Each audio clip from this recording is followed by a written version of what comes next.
Aku tidak akan pernah melupakan malam itu. Restoran pizza tempat aku bekerja hampir tutup, dan aku sedang bersiap pulang ketika telepon tiba-tiba berdering.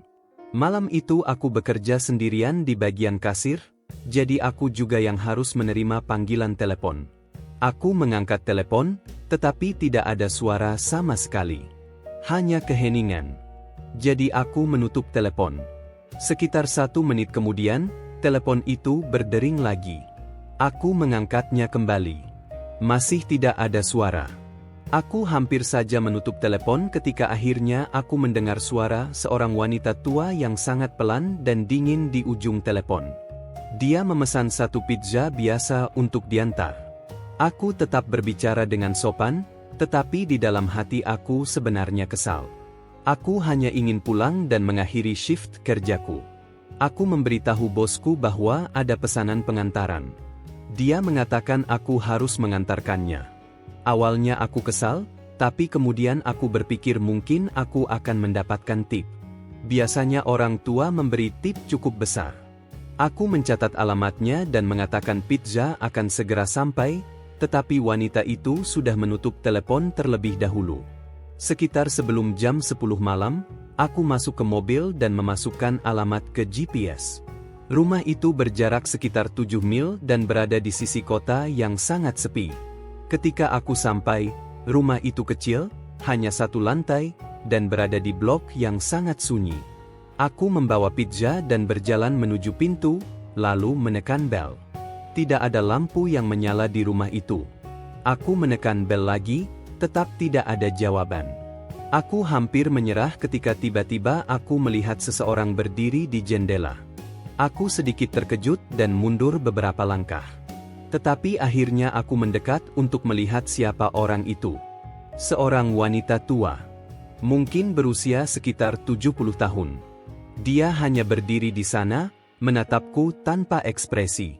Aku berteriak melalui jendela kaca bahwa aku membawa pizzanya. Dia tidak bereaksi sama sekali. Aku berteriak lagi. Tiba-tiba, sebuah senyuman besar muncul di wajahnya. Tapi itu bukan senyuman yang ramah.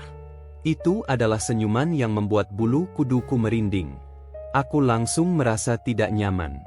Jadi aku kembali ke mobil dan meletakkan pizza di kursi penumpang. Aku mengirim pesan ke bosku tentang situasi aneh ini.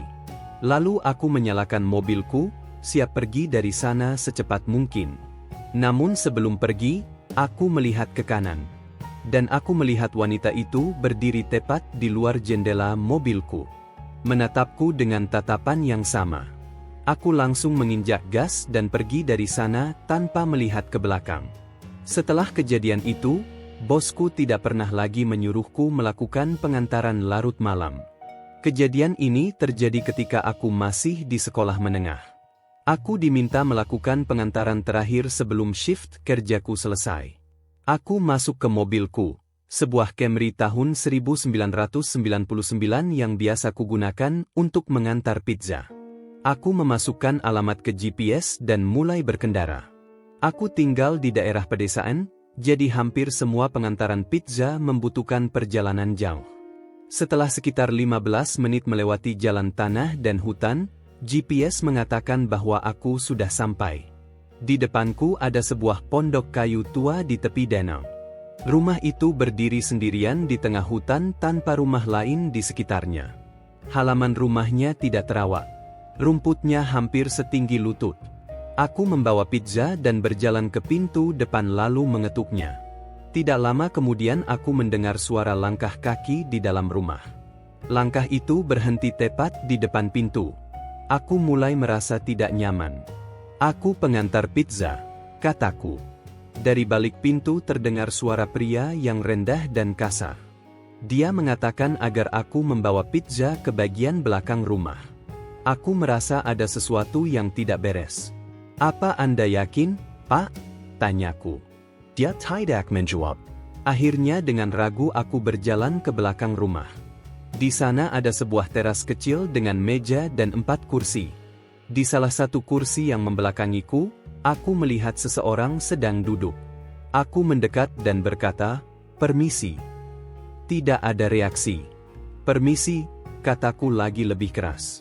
Tiba-tiba dari belakangku aku mendengar suara seseorang. Di sini. Aku berbalik. Seorang pria sedang mengintip dari sudut rumah dengan senyuman aneh di wajahnya. Dia berkata, "Kemari, aku ingin menunjukkan sesuatu." Aku langsung panik. Aku berbalik dan berlari secepat mungkin menuju mobilku, bahkan masih membawa pizza di tanganku. Aku masuk ke mobil dan langsung pergi dari sana. Dalam perjalanan kembali ke restoran, aku menepi dan menelepon polisi. Kemudian polisi memberitahuku sesuatu yang membuatku merinding. Tidak ada tanda bahwa rumah itu pernah dihuni dalam waktu yang sangat lama. Beberapa hari kemudian, aku berhenti dari pekerjaan sebagai pengantar pizza. Dan sampai sekarang aku masih bertanya-tanya, siapa sebenarnya yang duduk di kursi teras itu? Pada suatu malam lain aku sedang melakukan pengantaran larut malam. Saat itu aku tinggal di daerah pedesaan yang sangat sepi. Jalan-jalannya dikelilingi oleh hutan dan pepohonan. Malam itu sangat gelap dan berkabut. Aku sedang melewati jalan pintas menuju kota ketika tiba-tiba seseorang melompat keluar dari semak-semak ke tengah jalan. Aku menginjak rem sekuat tenaga. Namun sudah terlambat. Benturan keras dari depan mobilku membuatku sadar bahwa aku telah menabrak orang itu. Aku keluar dari mobil untuk memeriksa keadaannya. Seorang pria mengenakan hoodie hitam tergeletak diam di dekat ban mobilku. Aku panik. Aku tidak tahu harus melakukan apa. Lalu aku mendengar sesuatu yang membuat situasi semakin aneh. Teriakan seseorang meminta tolong dari dalam hutan. Aku melihat pria yang kutabrak. Dia masih tergeletak diam. Aku berpikir aku hanya akan pergi sebentar untuk memeriksa suara itu. Aku berjalan ke arah hutan. Namun setelah itu, semuanya menjadi sunyi. Tidak ada lagi suara. Tiba-tiba aku mendengar suara langkah kaki menginjak daun kering. Aku melihat ke arah suara itu dan melihat sosok seseorang bersembunyi di balik pohon. Aku langsung berlari kembali ke mobilku. Ketika aku sampai di mobil, pria yang kutabrak sudah menghilang. Aku tidak tinggal di sana untuk mencari tahu apa yang terjadi. Aku langsung pergi. Anehnya, aku tetap melanjutkan pengantaran pizza itu.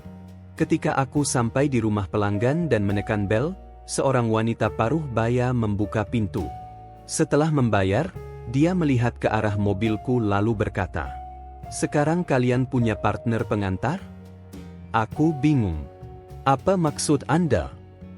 Dia berkata, "Ada seseorang di mobilmu." Aku merasakan perutku langsung terasa dingin. Aku berbalik dan melihat seseorang duduk di kursi belakang mobilku. Aku langsung menelepon polisi menggunakan telepon wanita itu. Ketika polisi datang, orang itu sudah menghilang. Namun polisi menemukan sesuatu di lantai mobilku. Sebuah pisau berlumuran darah. Sampai sekarang, kejadian itu masih menghantuiku. Dan aku sering berpikir, apa yang sebenarnya akan terjadi jika aku tidak tetap melakukan pengantaran malam itu?